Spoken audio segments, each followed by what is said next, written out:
In a world that never seems to slow down, do you ever just crave a moment of genuine peace? A quiet space to breathe and reconnect with yourself? Come, take a deep breath with me. Let's step away from the noise and discover the profound tranquility that can be found in prayer.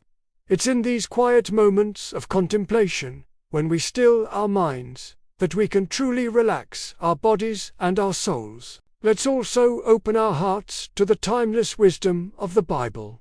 Within its pages, you can find a wellspring of solace, guidance, and inspiration that speaks directly to the challenges we face every day. It's a source of strength that can bring comfort and a renewed sense of purpose. If this message resonates with you, I invite you to join our community. We share content like this to help uplift and inspire.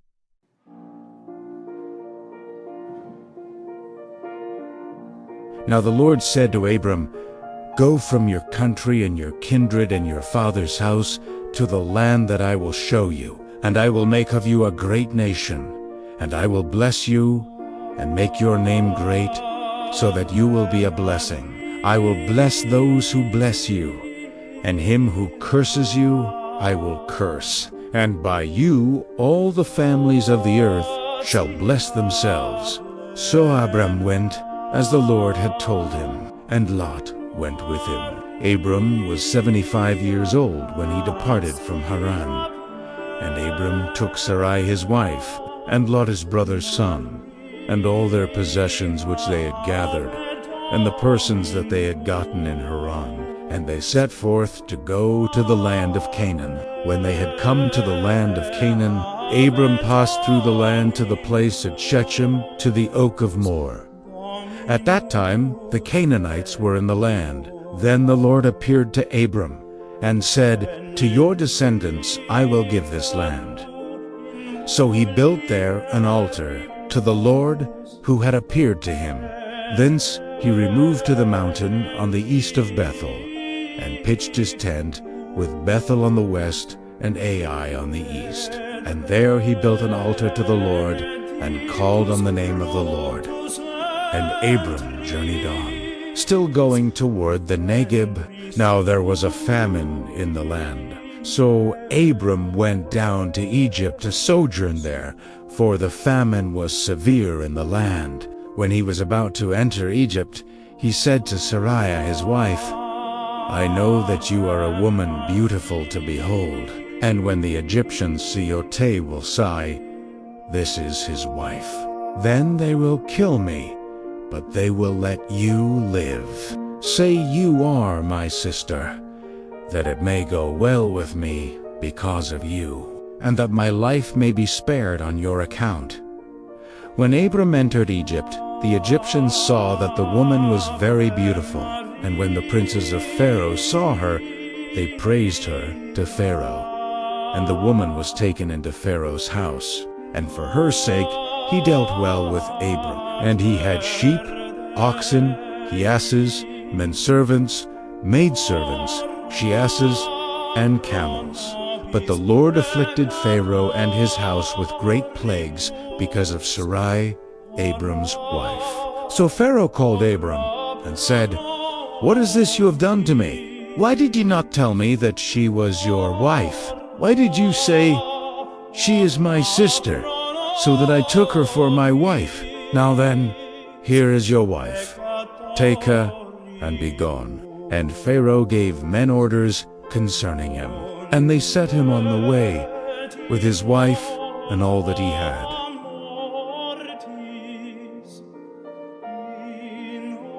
So Abram went up from Egypt, he and his wife, and all that he had, and Lot with him, into the Negeb. Now Abram was very rich in cattle, in silver, and in gold. And he journeyed on from the Negeb as far as Bethel, to the place where his tent had been at the beginning, between Bethel and Ai, to the place where he had made an altar at the first. And there Abram called on the name of the Lord. And Lot, who went with Abram, also had flocks and herds and tents. so that the land could not support both of them dwelling together. For their possessions were so great that they could not dwell together. And there was strife between the herdsmen of Abram's cattle and the herdsmen of Lot's cattle. At that time the Canaanites and the Perizzites dwelt in the land. Then Abram said to Lot, "Let there be no strife between you and me, and between your herdsmen and my herdsmen, for we are kinsmen. Is not the whole land before you? Separate yourself from me.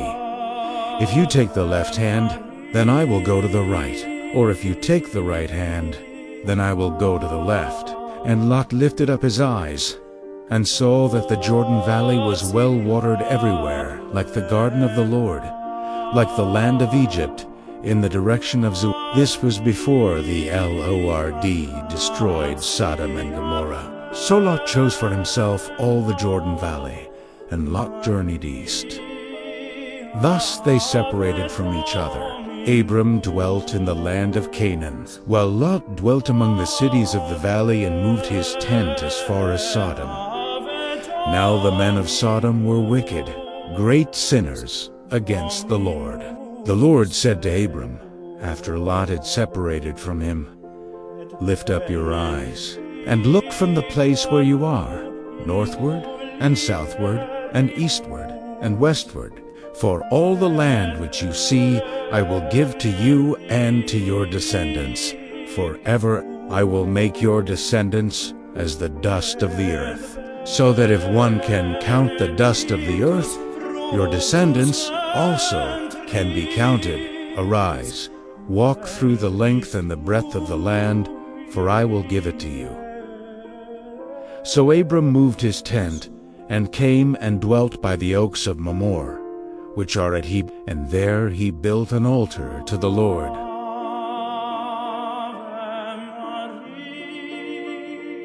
There was a man in the land of Uz, whose name was Job, and that man was blameless and upright, one who feared God and turned away from evil. There were born to him 7 sons and 3 daughters. He had 7,000 sheep, 3,000 camels, 500 yoke of oxen, and 500 shiasses, and very many servants, so that this man was the greatest of all the people of the east. His sons used to go and hold a feast in the house of each on his day, and they would send and invite their 3 sisters to eat and drink with them. And when the days of the feast had run their course, Job would send and sanctify them, and he would rise early in the morning and offer burnt offerings according to the number of them all. For Job said, "It may be that my sons have sinned and cursed God in their hearts." Thus Job did continually. Now there was a day when the sons of God came to present themselves before the Lord, and Satan also came among them. The Lord said to Satan, "Whence have you come?" Satan answered the Lord, "From going to and fro on the earth, and from walking up and down on it." And the Lord said to Satan, "Have you considered my servant Job, that there is none like him on the earth, a blameless and upright man, who fears God and turns away from evil?" Then Satan answered the Lord, "Does Job fear God for naught? Hast thou not put a hedge about him and his house and all that he has on every sea? Thou hast blessed the work of his hands, and his possessions have increased in the land. But put forth thy hand now, and touch all that he has, and he will curse thee to thy face." And the Lord said to Satan, "Behold, all that he has is in your power. Only upon himself do not put forth your hand." So Satan went forth from the presence of the Lord. Now there was a day when his sons and daughters were eating and drinking wine in their eldest brother's house, and there came a messenger to Job, and said, "The oxen were plowing, and the asses feeding beside them, and the Sabins fell upon them, and took them, and slew the servants with the edge of the sword. And I alone have escaped to tell you." While he was yet speaking, there came another, and said, "The fire of God fell from heaven, and burned up the sheep and the servants, and consumed them. And I alone have escaped to tell you."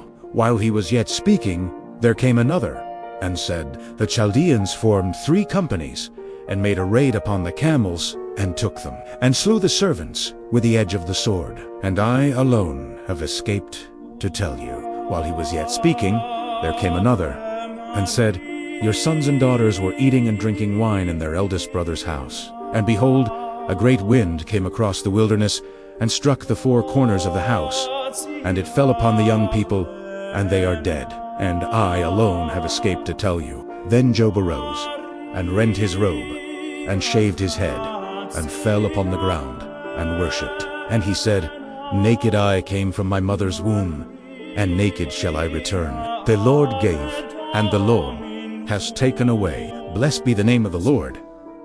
In all this Job did not sin or charge God with wrong.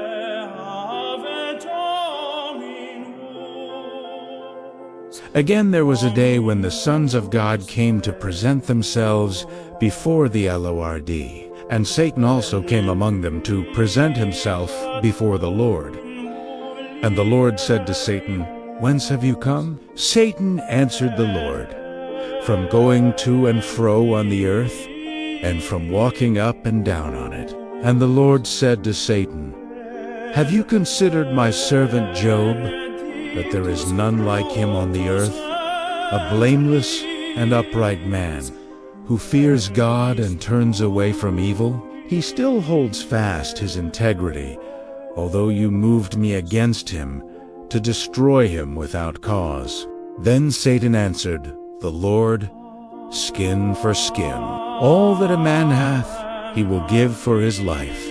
But put forth thy hand now, and touch his bone and his flesh, and he will curse thee to thy face. And the Lord said to Satan, Behold, he is in your power, only spare his life. So Satan went forth from the presence of the Lord, and afflicted Job with loathsome sores from the sole of his foot to the crown of his head. And he took a potsherd with which to scrape himself, and sat among the ashes. Then his wife said to him, Do you still hold fast your integrity?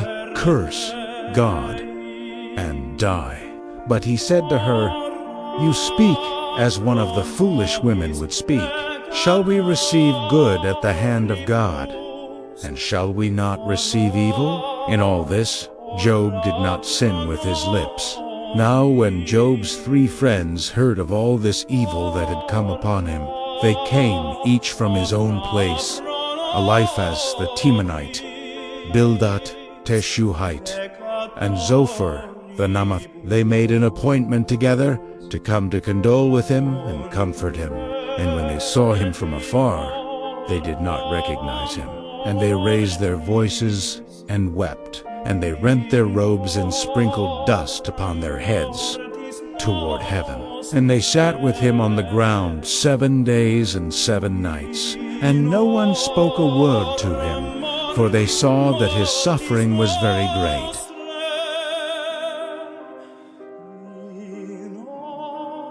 The Proverbs of Solomon, son of David, king of Israel, that men may know wisdom and instruction, understand words of insight, receive instruction in wise dealing, righteousness, justice, and equity, that prudence may be given to the simple, knowledge and discretion to the youth. The wise man also may hear and increase in learning, and the man of understanding acquire skill. To understand a proverb and a figure, the words of the wise and their riddles. The fear of the Lord is the beginning of knowledge. Fools despise wisdom and instruction.